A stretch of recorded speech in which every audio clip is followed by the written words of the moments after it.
হুড়কার লড়কি আর কোথায় আম পাস না আমার আমার কাছে ফোন মারতে এসছু কেলা বলে না কাকা, আমি গোটা জঙ্গলটা খুঁজলাম কিন্তু কোথাও আম পেলাম না। তাই দেখলাম তোমার কাছে দুটো আম আছে, আমার বৌদি বললে দেওয়ার আমাকে আম খাও, তা আমি পাড়তে এলাম।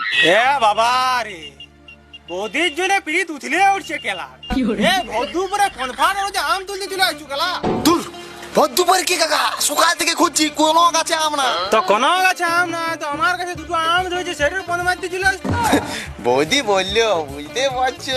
পুরি শালা এখনকার ছায়া দেখছি বইয়ের থেকে বৌদিরে দরদ বেশি যে রে যদি ভুল করো গাছের একটা আম তুলতি এই ছাতার ব্যাটার উল্টো দিলে তো পৌঁছা ঢুকায় টানি তো এ ভদ্দু করে বৌদি নেশারা কাটিয়ে দেবো মারা এ কাকা, আমার নিয়ে যা পাচ্ছে বলো, আমার বৌদি নিয়ে কিছু বলে না।